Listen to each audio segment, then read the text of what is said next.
Domingo passado nós então falamos a respeito de algo, falamos a respeito da justiça que precede o amor. E hoje nós vamos dar uma continuidade ao nosso estudo e vamos falar um pouco a respeito da verdade que o amor necessita. Vocês devem ter, alguns de vocês, eu mandei uma mensagem no grupo, mandei uma mensagem particular para algumas pessoas a respeito desta mensagem que vai ser ministrada hoje, porque esta mensagem de hoje, particularmente, aconteceu enquanto eu estava meditando e tentando trazer a inspiração divina à mensagem. Aconteceu algo que normalmente não acontece, uma profundidade maior da presença de Deus. Talvez você não tenha, eu espero que todos já tenham tido essa experiência de você estar separado, tentando buscar, tentando meditar na palavra de Deus, buscando a Deus, e o local onde você está sendo inundado da presença do Espírito, porque o Espírito se faz presente sim nas nossas vidas. Aquilo que nós lemos quando o rei Salomão orava, dedicando tempo a Deus, que a glória de Deus desceu e tomou o lugar. Quando nós lemos que quando Moisés subia ao monte, ou quando ele entrava na tenda, e a glória de Deus descia e tomava o lugar, isso ainda ocorre nos dias de hoje. Mas é preciso que nós tenhamos um coração disposto a receber a glória de Deus. Amém? Então, quando eu estava diante de Deus, tentando trazer esta mensagem da parte dele, houve um momento muito que me faltam palavras para dizer, e por isso eu mandei essa mensagem para que aqueles que pudessem estar não perdessem essa mensagem de hoje. Não sei para quem Deus preparou, se para todos nós, ou para alguém em particular, porque Deus também faz mensagens particulares, mas nós vamos ver hoje a respeito da verdade que o amor necessita. Então eu convido a vocês a abrirem suas Bíblias no livro de Efésios, capítulo 4. Efésios, carta aos Efésios, capítulo 4. Nós vamos ler no verso 17 em diante. Vamos ler do verso 17 ao 32. Amém? Amém? Amém.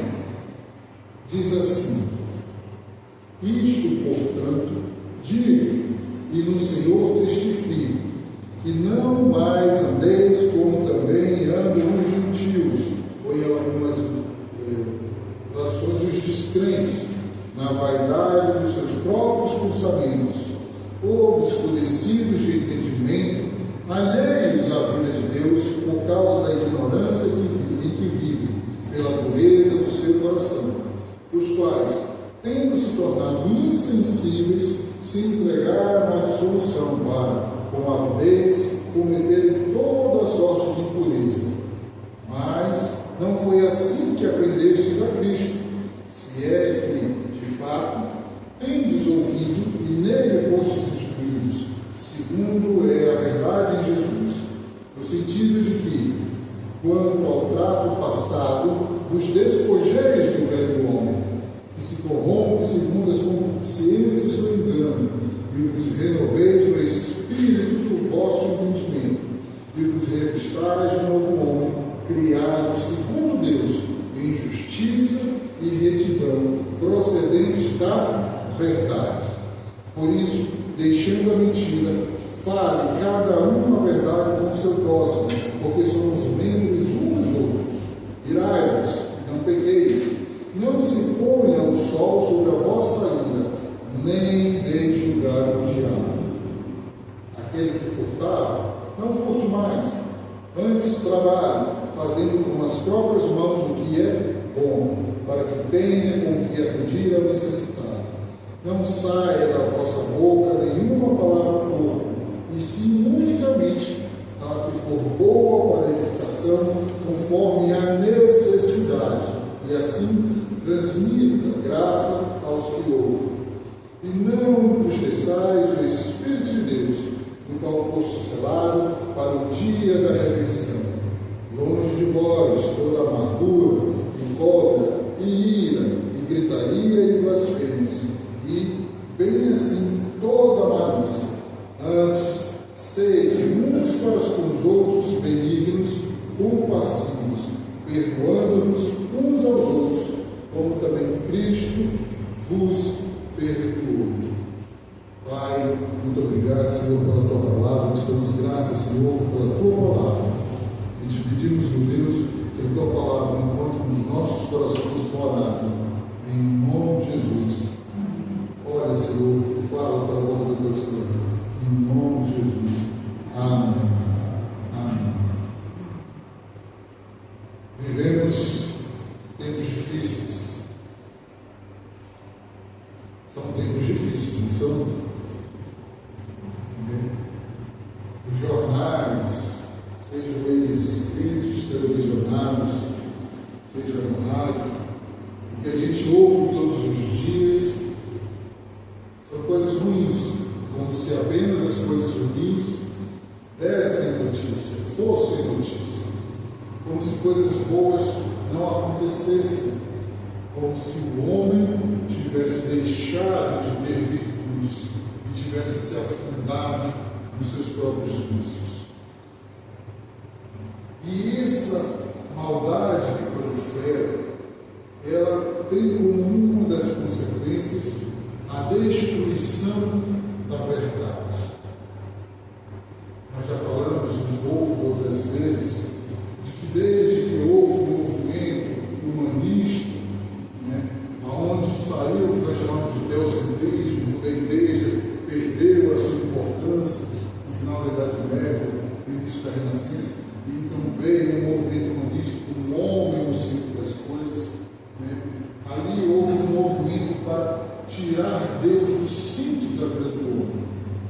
Nós sabemos que a igreja naquela época, aqui eu não faço distinção entre uma igreja e outra, eu digo a igreja que gritava e falava de Cristo, não dava um bom exemplo. Era uma igreja que já estava mais preocupada com a instituição do que com o Evangelho. Não que isso justifique o homem da época tirar Deus da sua vida. Mas foi um movimento que proporcionou uma justificativa racional ao homem da época para abandonar o Evangelho e voltar-se para as coisas racionais, para as coisas científicas e para as coisas meramente humanas. E nessa mudança, então começou-se um movimento de relativizar o que nós conhecemos como verdade. A verdade sai da verdade de Deus e passa a ser a verdade observável. Aquilo que a ciência conseguia provar. Aquilo que o método científico conseguia reproduzir em laboratório. O que o homem não conseguia, através da ciência, conceitualizar, não era verdade. E assim o homem seguiu e foi abandonando o que era verdade. Contudo, para nós, não existe relativizar a verdade. A verdade é uma só. Mas o tempo foi passando, o homem foi relativizando a verdade, e até que nós chegamos no dia de hoje e a verdade agora se torna conveniente.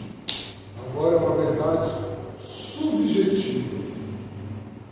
Se para mim faz sentido, então essa é a verdade. A verdade passou a ser particular de cada um. E dessa verdade particular, ela começa a transformar as mentes das pessoas para uma mente egoísta, uma mente voltada para dentro de si mesmo, uma mente que só se preocupa com o próprio eu. E a vida cristã não é assim. Jesus nos declara em João 14,6 que Ele é o caminho, a verdade e a vida. Existe uma verdade, existe a verdade. E a verdade não é subjetiva, a verdade não é científica, a verdade não é relativizada, a verdade é única, absoluta, perfeita em si mesma. A verdade é uma pessoa. E quando nós nos convertemos ao Evangelho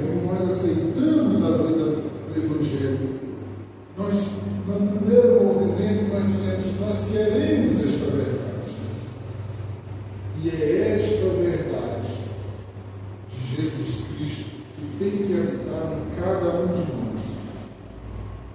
Ser cristão é ser unido a Cristo, a verdade encarnada. Por isso, o apóstolo Paulo fala no verso 15, seguir a verdade em amor. Tornar-se que a verdade se torne uma vocação permanente. João Calvino, um dos expoentes da Reforma Protestante, ele falava de um termo, ele dizia que o termo assim, a vida cristã é o teatro glória divina. A vida cristã é um teatro. O que é este teatro que João Calvino falava? Era que nós precisamos, no mundo, sermos Cristo no mundo. A nossa conduta deve refletir o caráter de Deus, que não pode mentir. Porque a palavra de Deus, um dos atributos de Deus que ela menciona é que Deus não mente. Deus é a verdade. E a palavra também nos ensina que a mentira ou a verdade, e a verdade começa no coração de cada um de nós. A verdade, ou o contrário da verdade, a mentira, ela não existe só nas palavras. Ela não se consuma apenas nas palavras. Mas tanto a verdade se estabelece, quanto a mentira nasce no íntimo de cada um de nós. Por isso as Escrituras insistem que a batalha pela verdade começa no nosso íntimo. Salmo 51, 6 diz que Deus se compraz na verdade do nosso íntimo. Pois antes de chegar aos nossos lábios, toda mentira é concebida no nosso coração, na nossa alma. Toda mentira nasce dentro de nós para depois ser exposta ao mundo. Por isso, a gente não pode esquecer quando o apóstolo Paulo nos diz para sermos renovados no espírito do nosso entendimento. A mente convertida a Cristo é o berço da integridade e da verdade. Uma mente que ainda não se converteu não consegue viver integralmente a verdade. Ninguém experimenta a verdade de Cristo sem arrependimento. A obediência dos nossos pensamentos, da nossa alma, como diz Colossenses, precisa aprisionar, precisa pegar, tomar posse dos nossos pensamentos, dos nossos desejos de levar cativos a Cristo. Nós precisamos aprender a levar todo o pensamento a Cristo. Eu costumo dizer para o Mateus assim: Mateus, preste atenção no que você está pensando. Pense no que você está pensando. Porque muitas das vezes a nossa mente ela vagueia e começa a ter pensamentos que nós não criticamos, que nós não refletimos a respeito deles. E ela começa a engendrar histórias, começa a engendrar imaginações que na verdade não são a realidade que nós vivemos. Mas esse teatro nos faz então progredir para a mentira. E nós precisamos ter a consciência e o hábito de pensar naquilo que nós pensamos. Será se num dia mau, onde eu estou triste, eu me deixo convidar pela tristeza? Ou eu penso a respeito dos sentimentos que eu estou tendo? Será se no momento da cólera eu deixo a ira tomar conta de mim e dou lugar ao diabo? Ou eu penso naquilo que eu estou sentindo, nos pensamentos que eu estou tendo? Levar cativo a Cristo é uma necessidade de cada um de nós. E essa disciplina, ela só vem com a meditação bíblica. Aquele que lê, mas não medita, não aprende. Aquele que lê, mas não medita na palavra, não vai santificar-se pela palavra. É preciso que, além de ler, a gente medite na própria palavra, porque é ela que leva cativa a Cristo toda a nossa imaginação, raciocínio e juízos. É ela que alinha o nosso caráter com o caráter de Deus. É preciso que a gente aprenda quem nós somos. A verdade começa nos nossos corações. Todo coração convertido vive a verdade. E uma vez nascido no nosso coração, elas se transformam em ações, intenções e palavras. Depois que a gente forma a vontade no coração, a gente transborda pela boca. Efésios 4:25, como nós lemos, diz: deixai a mentira e falai a verdade, cada um com o seu próximo. Jesus nos ensina em Mateus 5:37, dizendo: seja, porém, a tua palavra sim, sim, não, não, pois o que passa disso provém do maligno. Provérbios 12:22 nos diz que Deus ama os lábios que falam a verdade. E no verso 19 diz: e abomina a língua mentirosa. Viver o teatro glórico é viver a verdade de Deus na terra. Ninguém vive para Deus proferindo mentiras. E essa ética da linguagem cristã, o fazer o certo da linguagem, do caráter cristão, ela tem 3 notas principais: veracidade, caridade e edificação. Veracidade é dizer o que é, sem distorção. Você já deve ter passado por uma situação de alguém, de você saber de algo, e alguém vir contar para você, e aquele alguém floreia, tenta ali de um jeito ou de outro, não sei o quê, né? Seja para tentar lhe convencer, seja para tentar enganar alguma coisa que tenha feito, ou conseguir alguma coisa. Isso não provém de Deus. Ser uma pessoa com veracidade é dizer o que é, sem distorção. Caridade é dizer o que é necessário, com amor, evitando a crueldade e a maledicência.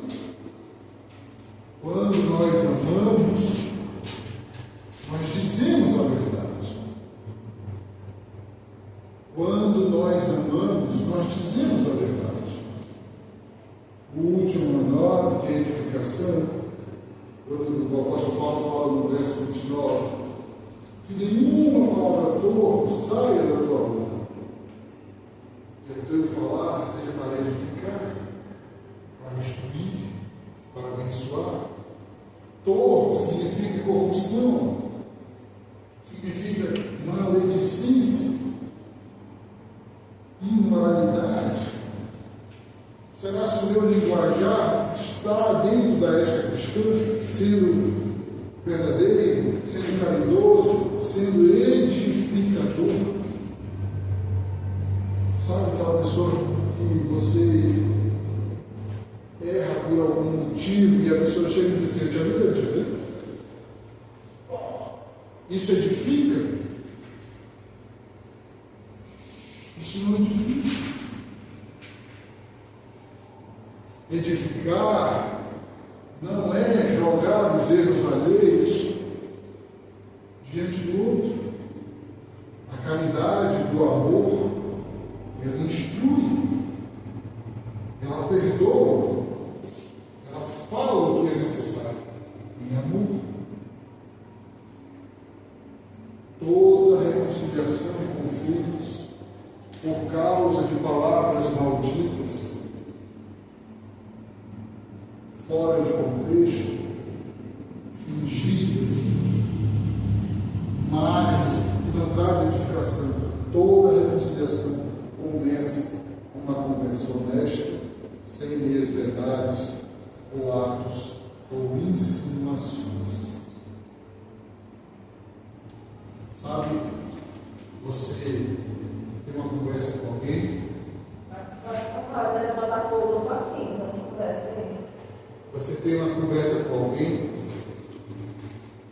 a conversa não foi honesta, a conversa não foi cheia de verdade, vai cada um para um lado. Aí no dia seguinte começa o que nós chamamos de indiretas.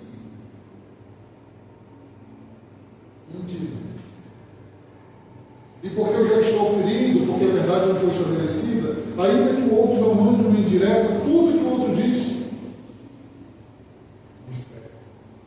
é para mim. Ó, falou para mim. Falta da verdade no falar. Falta de clareza no ser.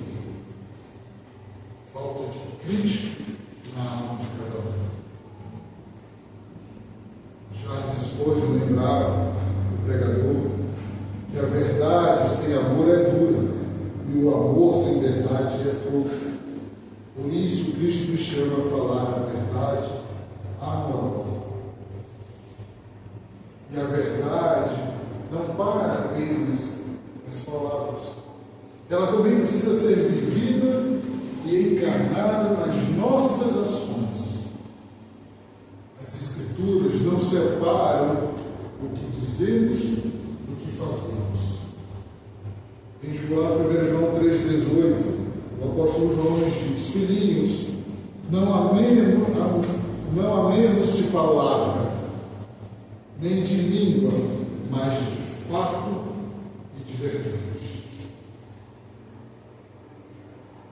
Amar de palavras é fácil. Mas amar de atos não é fácil. Quando o outro não corresponde às nossas expectativas, quando o outro tenta nos enganar com mentiras e falsas verdades. A integridade bíblica é a coerência entre o falar e a conduta. O que mais admirava, uma das coisas que mais admiravam os fariseus em Jesus, não eram os milagres. Dos milagres eles tinham raiva. O que mais chamava a atenção entre os fariseus e o povo,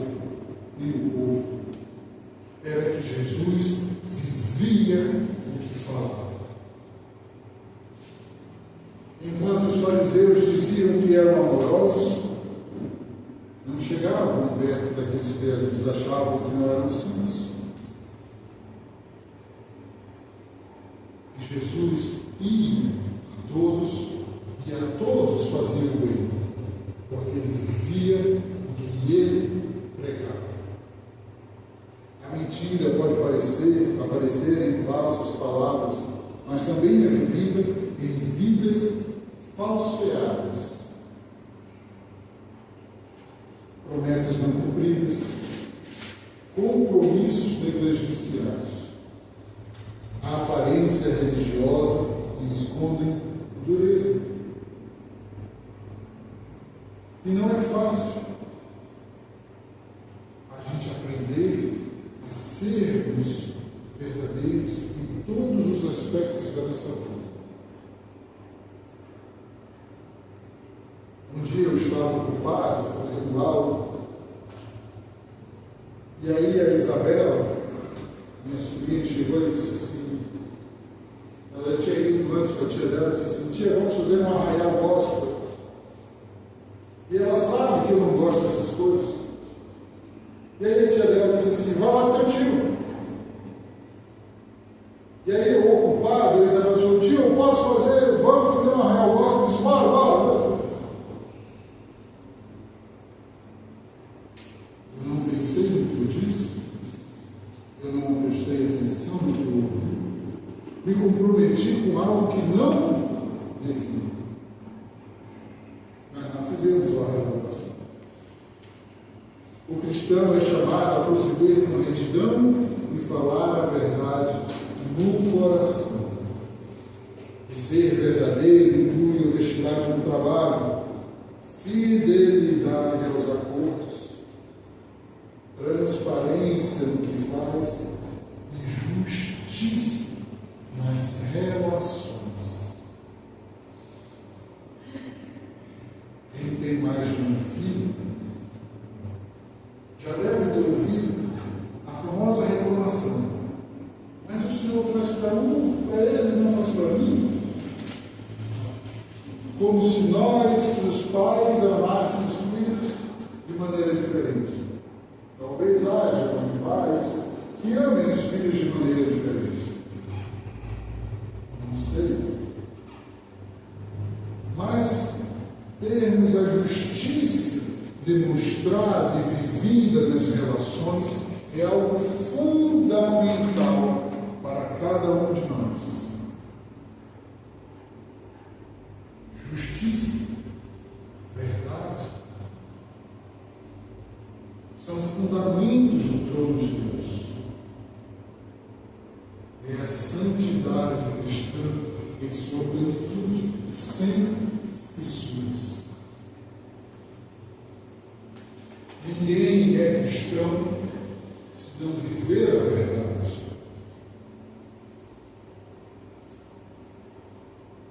E a verdade, além das palavras, além das ações, é preciso que ela esteja presente nas nossas intenções. Você já deve ter ouvido em algum noticiário ou alguém conversando a respeito: o fulano cometeu um crime contra o ciclano. E aí as pessoas, na hora de tipificar aquela conduta, perguntam assim: mas foi doloso ou foi culposo? Ele teve a intenção ou foi um acidente? Porque Deus não vê apenas aquilo que nós fazemos, mas por que nós fazemos.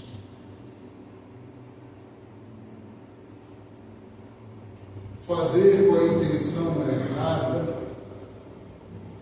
era melhor não ter feito. Todas as coisas estão nuas e patentes aos olhos daquele a quem temos de prestar contas. Hebreus 4, 13. E quantas vezes nós nos fazemos como Adão e Eva? Nós escondemos os arbustos. Quantas vezes nós fazemos como Caim? Sou eu, por um acaso, vigia do meu irmão. E não notamos que quando Deus pergunta: homem, onde tu estás? Caim, o que tu fizeste? Deus não está buscando justificativas. Deus está buscando a verdade. Não que ele desconheça a verdade, mas que nós venhamos a aprender a falar, viver e intencionar verdadeiramente. Sermos verdadeiros na integralidade da santidade cristã.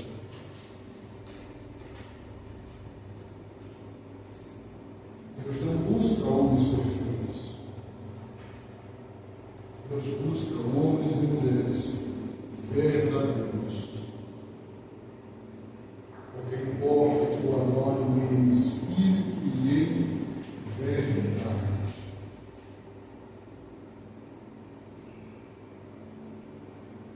A verdade, portanto, reclama intenções limpas. 1 Coríntios 10, 31 nos chama a servir e fazer tudo para a glória de Deus e para o bem do próximo. Filipenses 2, 3. Não por vontade própria ou para a própria glória.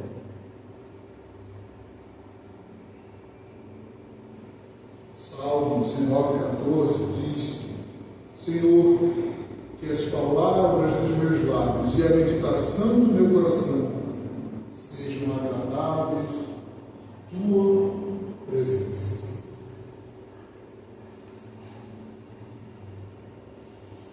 verdade no coração, verdade nas próprias palavras, verdade nas próprias ações, verdade nas intenções. Isso é viver diante de Deus. Quando a presença de Deus se torna a nossa consciência, essa vida falseada perde sentido, ela perde espaço. Quantas vezes você faz algo e não pensa se aquela situação é a verdade de Deus para a sua vida?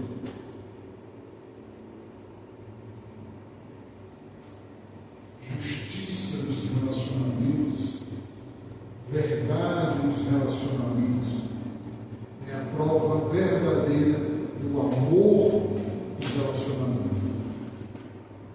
Quem ama é justo, quem ama é verdadeiro.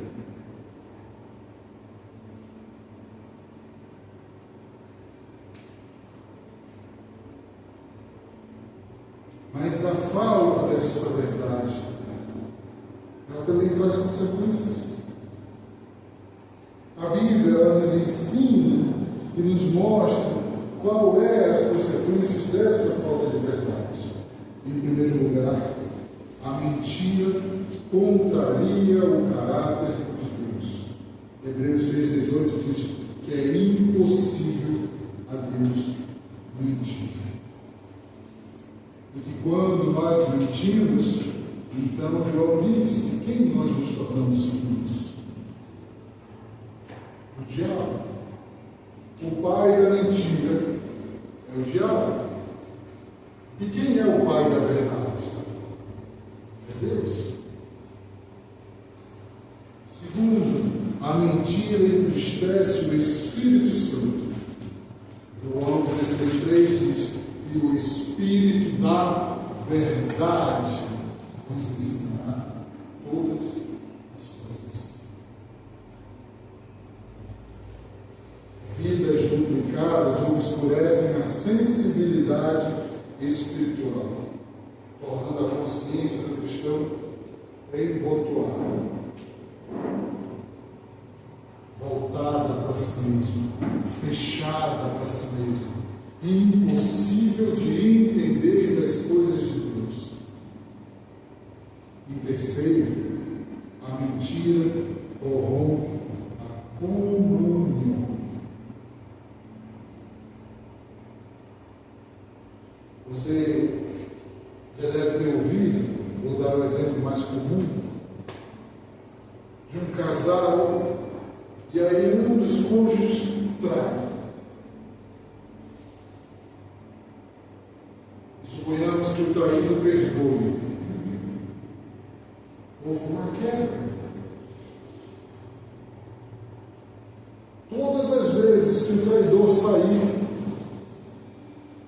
aquilo será uma arma na mão do inimigo para jogar pensamentos na mente do traído e ficar. Vai fazer tudo bem.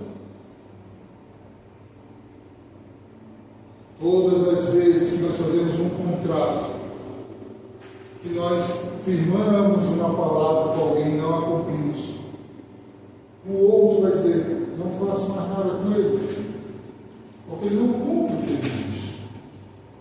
Estraga relacionamentos. Todas as vezes que um pai ou uma mãe promete algo e não cumpre, ele entristece o amor do filho.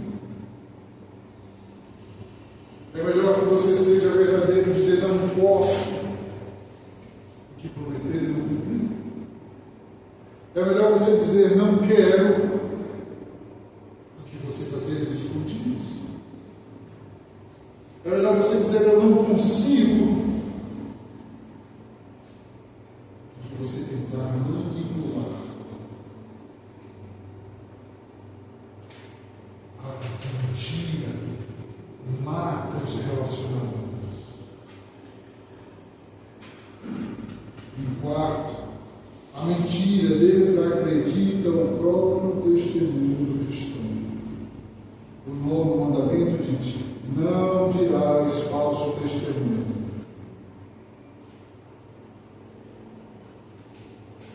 Todas as vezes que nós mentimos, nós estamos desfazendo o nosso próprio testemunho. E ainda há consequências pessoais. Quando nós mentimos, a mentira nos aprisiona. Imagine uma pessoa que chega, vou dar um exemplo, no trabalho. Você precisa fazer tal coisa, você sabe? Sei. Você não sabe.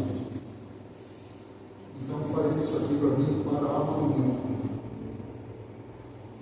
Você foi um prisioneiro na sua mentira.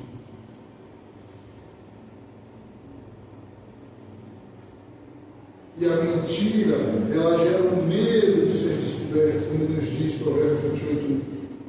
E esse medo vai trazendo, acarreta um labirinto de justificativas e novas mentiras.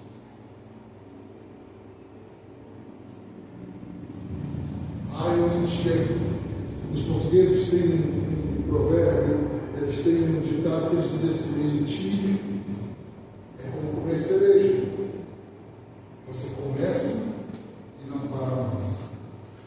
Uma mentira vai puxando o outro, vai puxando o outro, e vai puxando o outro. Você se torna refém das suas próprias mentiras. E quando você vê, você está perdido neste labirinto de mentiras, aonde você acha que é impossível sair dele.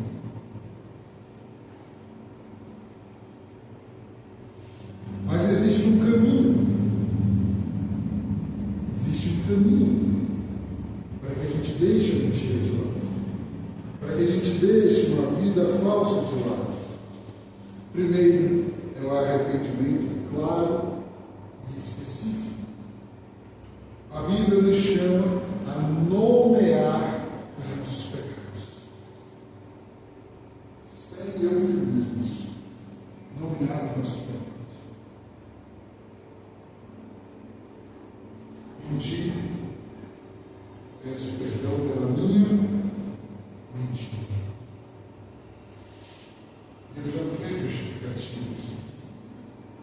Deus quer arrependimento. Confessar as mentiras ditas, as meias verdades, as omissões intencionais e aparências projetadas. É o início da Bíblia. O segundo é alinhar-se diariamente pela palavra. Ler, meditar, até que os nossos pensamentos sejam governados pela palavra e o Espírito de Deus. Terceiro, a prática do falar a verdade. Decidir que a nossa palavra será confiável. Recusar fofoca e boato, como nos ensina Provérbios 11:13. Confrontar com mansidão e precisão. Você pegou alguém no mentira? Você não deve julgar.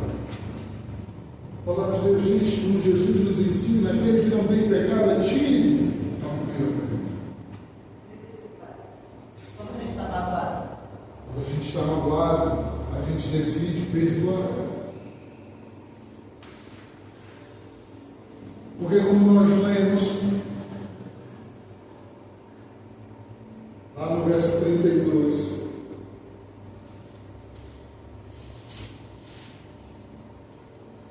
antes sede uns para com os outros, benignos, compassivos, perdoando-vos uns aos outros, como também Deus, em Cristo, nos perdoou. Mas não é porque você perdoa que você não vai confrontar em retidão e em mansidão. O que é isso? É chamar a pessoa, colocá-la diante de si e dizer: você mentir.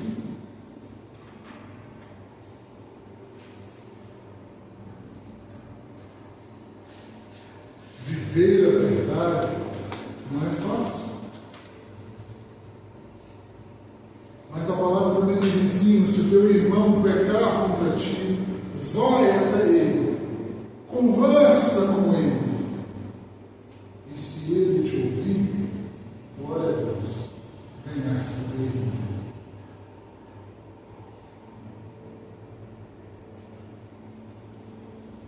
Deus, quando foi ao jardim, ele chamou.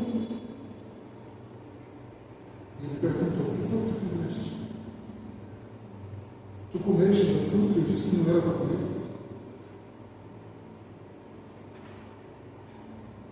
E qual foi a resposta do homem? Qual foi a resposta da mulher? Tentar-nos justificar. Todas as vezes que nós erramos, os erros trazem consequências. Mas as consequências não pedem que nós nos arrumemos para o futuro. Isso é o perdoar. Isso é o confrontar em mansidão. Isso é ganhar o irmão. Não é porque ele errou que você vai sentenciá-lo à morte. Não é porque ele errou que você tem o direito de sentenciá-lo como aquele que nunca vai deixar de errar. Porque a palavra nos ensina também que quando esse irmão não nos ouve, então nós chamamos um outro irmão, uma terceira pessoa, e nós o confrontamos com testemunhas. Se o irmão nos ouvir, glória a Deus, venhamos ver. Mas se ele não nos ouvir, e ele for dos nossos, a palavra diz: então leva à igreja. E agora eu pergunto, retoricamente: você já viu algum irmão levar uma situação dessa igreja? Não. Sabe por quê? Porque nós julgamos, porque nós não perdoamos. E porque nós também falseamos as coisas. Quarto, a ética do compromisso em assumir apenas o que podemos cumprir, honrar prazos, corrigir erros de prontidão. Corrija logo os seus erros. Não tenha vergonha de ser erro. Corrija os seus erros. Às vezes, quando nós não pedimos perdão, quando nós não corremos para corrigir os nossos erros, nós matamos relacionamentos, nós perdemos oportunidades. Quantas pessoas estão feridas, vivendo de maneira ferida, porque não escutou uma correção, porque o outro não chegou e disse assim: me perdoe, eu errei. Sim, eu errei. Me perdoe. E muitas das vezes, se não todas as vezes, nós não pedimos perdão, porque nós somos muito cheios de si mesmos, egoístas, avarentos, mesquinhos, incapazes de reconhecer o próprio erro. A palavra em nenhum momento ela nos diz que nós vamos deixar de errar, porque ela nos ensina cada dia melhorar, até cada dia venhamos a errar cada vez menos.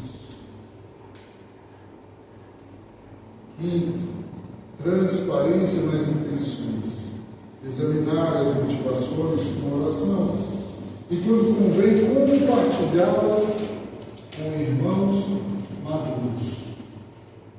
Muita gente faz o que não deve, porque se aconselha com quem não deve. Sabe, você está numa situação difícil. Aí você tenta desabafar com alguém porque você está cheio daquilo. Suas emoções estão transbordando. E aí você procura alguém com quem conversar. Muitas vezes você desabafa com quem não deve.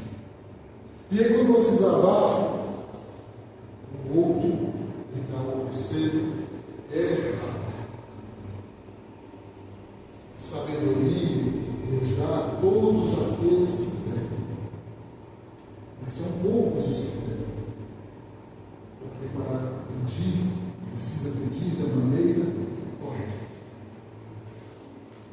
E o que nós vemos por aí é uma enxurrada de homens e mulheres que julgam-se conhecedores da palavra, mas não vivem a palavra e aconselham fora da palavra. Se eu lhe perguntasse hoje, você conhece um homem ou uma mulher verdadeiramente sábio?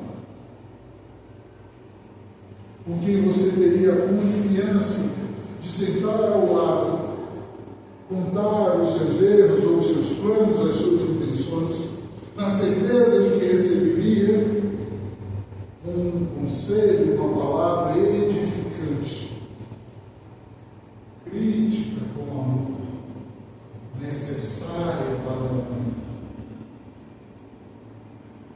E aí agora você transfira para você mesmo. Será se você tem a capacidade, a simplicidade e o autoconhecimento de, ao ouvir a palavra correta, aceitá-la? Porque às vezes não ouvimos a palavra do Senhor.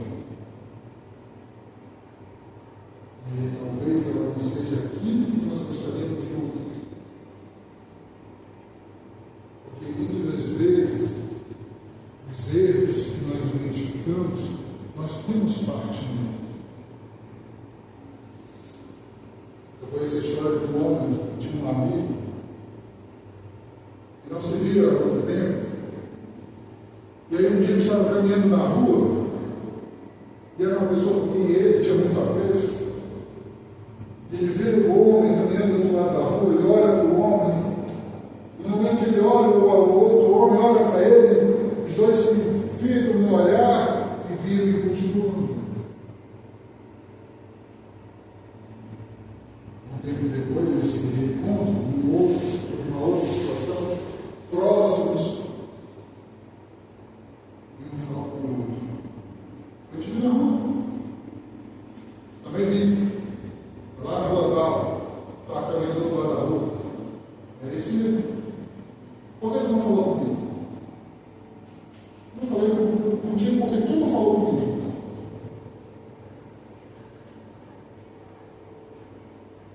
A falta do desprendimento de reconhecer as próprias necessidades, os próprios erros, as próprias fragilidades, a própria necessidade de ajuda, esvaziar-se de si mesmo, tirando do orgulho, altivez e soberba, muitas das vezes nos impedem de viver relacionamentos verdadeiros, saudáveis,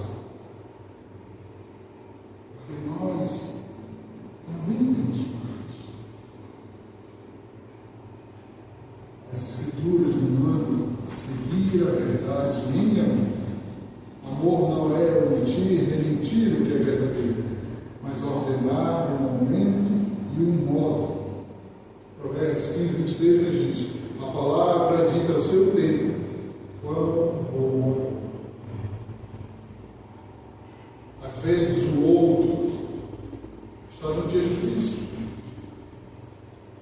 e você chega e tem uma mensagem difícil. Você tem duas opções: calar-se ou esperar o momento certo.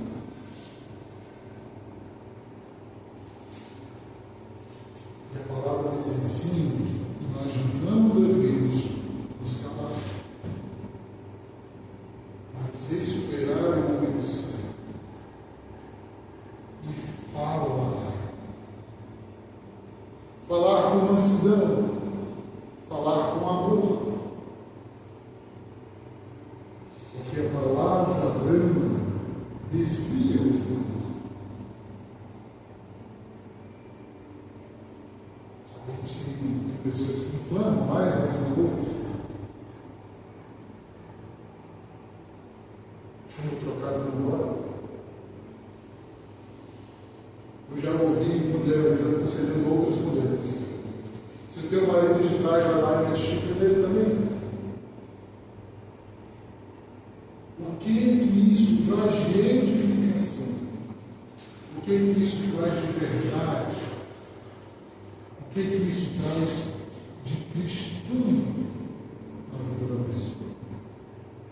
Em tudo, o critério é a retidão que procede da verdade.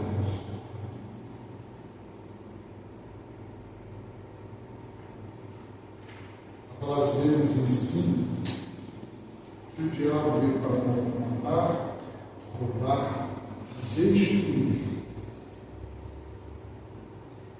E esse conjunto de coisas é o que Cristo veio para desfazer.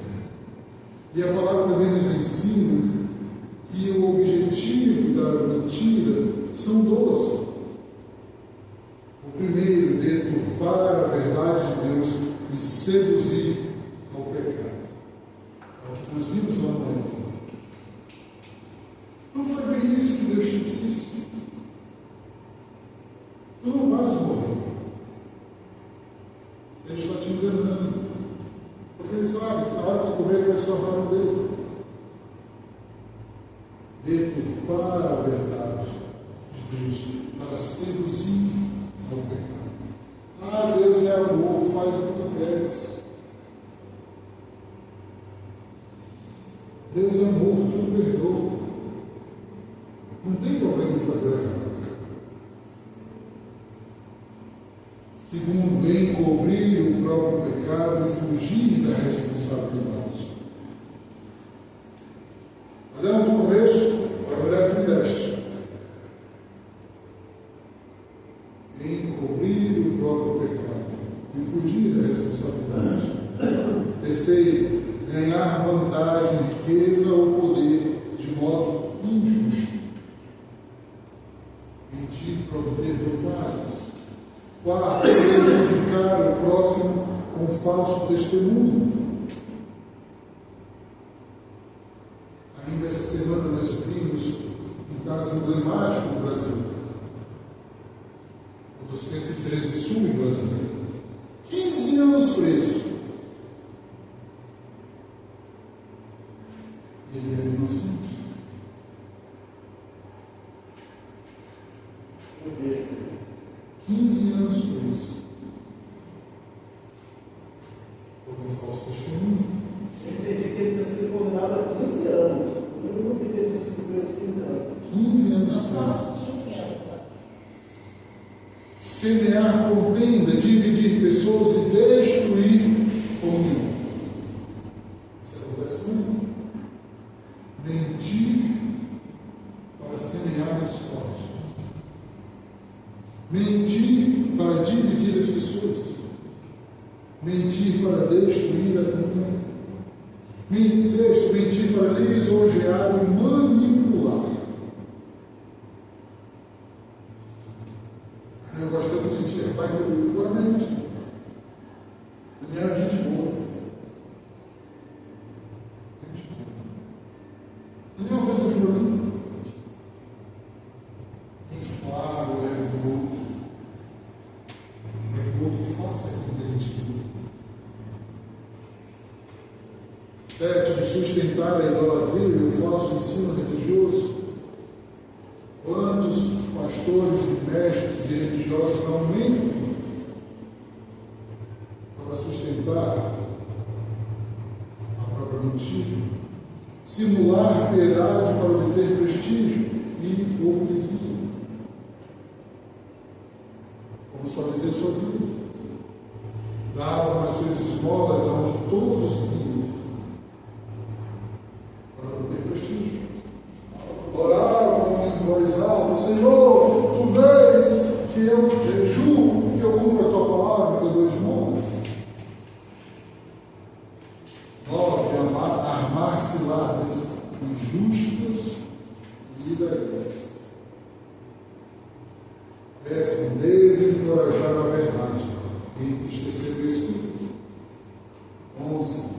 Desacreditar o testemunho do povo de Deus. Você deve cuidar na sua vida. Aí eu chego assim, não é demais.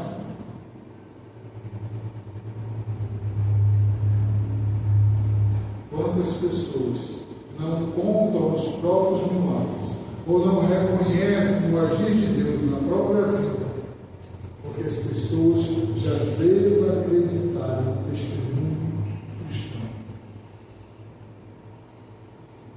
Tem um homem que cai na Universal. Aí se alguém é curado, deve ser mentira. 12. Servir a autoglorificação ao invés da glória de Deus. Mentir para obter glória. Mas o chamado bíblico, ele é cristianismo. Abandonar a mentira e vestir a verdade de Deus. É a parte essencial para obter santificação.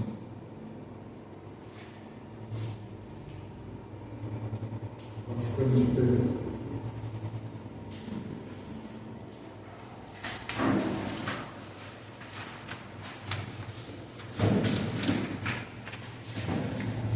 Lutero,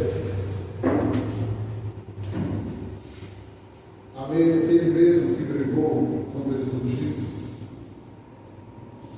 ele dizia assim: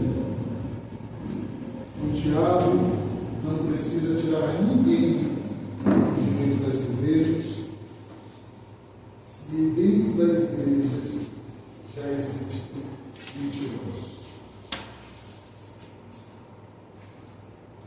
Para que ele vai tirar as pessoas da igreja, se dentro da igreja as pessoas não são igreja?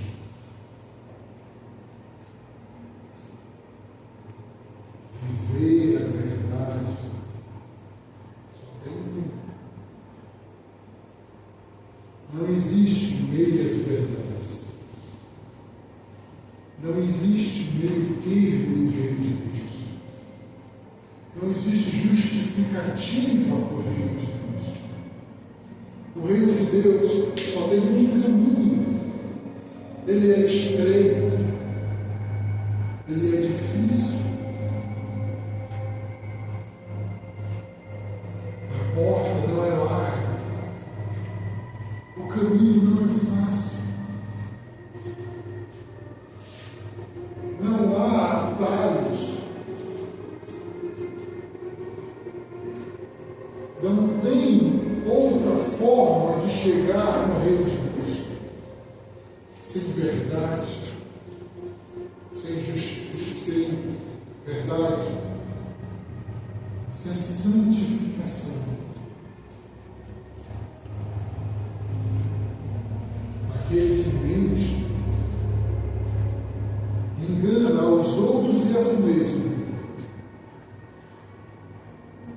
achando que vai enganar a Deus também. Aquele que mente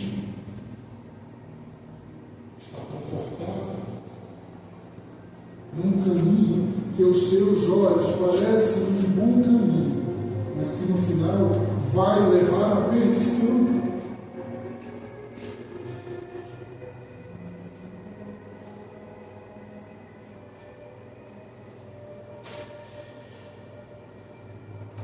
Veja,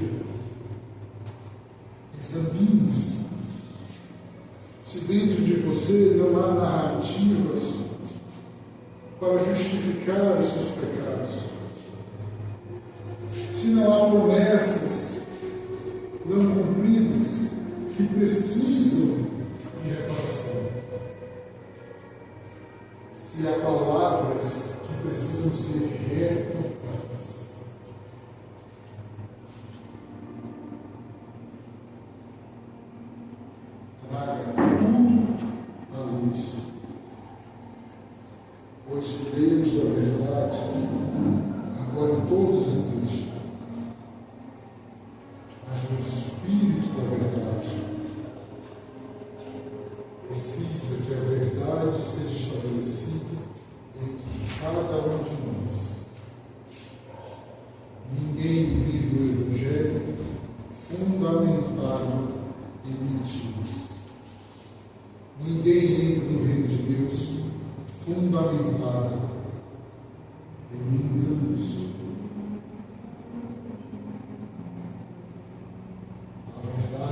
Deus é um e há funcional.